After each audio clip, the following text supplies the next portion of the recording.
بسم الله الرحمن الرحيم ويل للمطففين الذين إذا اكتالوا على الناس يستوفون وإذا كالوهم أو وزنوهم يخسرون ألا يظن أولئك أنهم مبعوثون ليوم عظيم يوم يقوم الناس لرب العالمين كلا إن كتاب الفجار لفي سجين وما أدراك ما سجين كتاب مرقوم ويل يومئذ للمكذبين الذين يكذبون بيوم الدين وما يكذب به إلا كل معتد أثيم إذا تتلى عليه آياتنا قال أساطير الأولين كلا بران على قلوبهم ما كانوا يكسبون كلا إنهم عن ربهم يومئذ لمحجوبون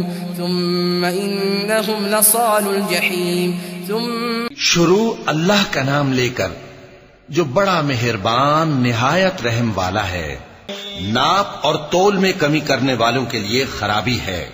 جو لوگوں سے ناپ کر لیں تو پورا لیں اور جب ان کو ناپ کر یا تول کر دیں تو کم دیں۔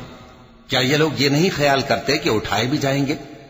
یعنی ایک بڑے سخت دن میں، جس دن تمام لوگ رب العالمین کے سامنے کھڑے ہوں گے۔ سن رکھو کہ بدکاروں کے اعمال نامے سجین میں ہوں گے، اور تم کیا جانتے ہو کہ سجین کیا چیز ہے؟ ایک دفتر ہے لکھا ہوا، اس دن جھٹلانے والوں کے لیے خرابی ہے، یعنی جو انصاف کے دن کو جھٹلاتی ہیں، اور اس کو جھٹلاتا وہی ہے جو حد سے نکل جانے والا گناہگار ہے۔ جب اس کو ہماری آیتیں سنائی جاتی ہیں تو کہتا ہے یہ تو پہلے لوگوں کے افسانے ہیں۔ ہرگز نہیں، بات یہ ہے کہ یہ جو اعمال بد کرتے ہیں ان کا ان کے دلوں پر زنگ بیٹھ گیا ہے۔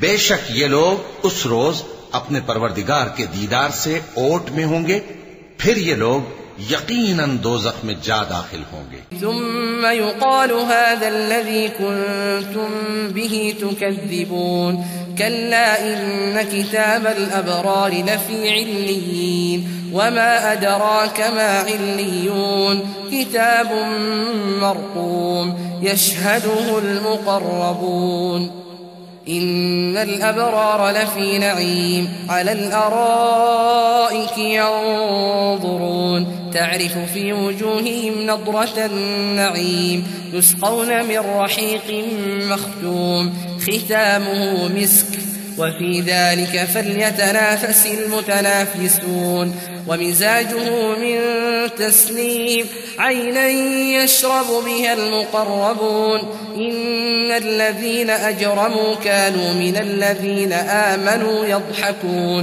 پھر ان سے کہا جائے گا کہ یہ وہی چیز ہے جس کو تم جھٹلاتے تھے۔ یہ بھی سن رکھو کہ نیکوکاروں کے اعمال نامے علیین میں ہوں گے۔ تم کو کیا معلوم کہ علیین کیا چیز ہے؟ ایک دفتر ہے لکھا ہوا جس کے پاس مقرب فرشتے حاضر ہوتی ہیں۔ بے شک نیک لوگ نعمتوں میں ہوں گے، تختوں پر بیٹھے ہوئے نظارے کریں گے، تم ان کے چہروں ہی سے نعمت کی تازگی معلوم کر لو گے۔ ان کو شراب خالص سر بمہر پلائی جائے گی جس کی مہر مشک کی ہوگی۔ تو نعمتوں کے لیے ریس کرنے والوں کو چاہیے کہ اسی کی ریس کریں، اور اس میں آب تسنیم کی آمیزش ہوگی۔ وہ ایک چشمہ ہے جس میں سے اللہ کے مقرب پیئیں گے۔ جو گناہگار یعنی کفار ہیں وہ دنیا میں مومنوں سے ہنسی کیا کرتے تھے۔ وَإِذَا مَرُّوا بِهِمْ يَتَغَامَزُونَ وَإِذَا انقَلَبُوا إِلَىٰ أَهْلِهِمْ انقَلَبُوا فَكِهِينَ وَإِذَا رَأَوْهُمْ قَالُوا إِنَّ هَٰؤُلَاءِ لَضَالُّونَ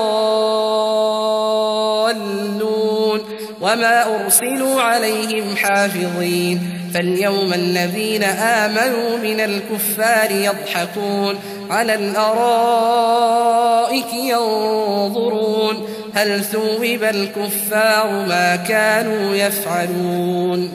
اور جب ان کے پاس سے گزرتے تو حقارت سے اشارے کرتے، اور جب اپنے گھر کو لوٹتے تو اتراتے ہوئے لوٹتے، اور جب ان کو یعنی مومنوں کو دیکھتے تو کہتے کہ یہ تو گمراہ ہیں، حالانکہ وہ یعنی کافر ان پر نگراں بنا کر نہیں بھیجے گئے تھے۔ تو آج مومن کافروں سے ہنسی کریں گے کہ مسندوں پر بیٹھے ہوئے ان کا حال دیکھ رہے ہوں گے، آج کافروں کو ان کے کاموں کا پورا پورا بدلہ مل گیا نا۔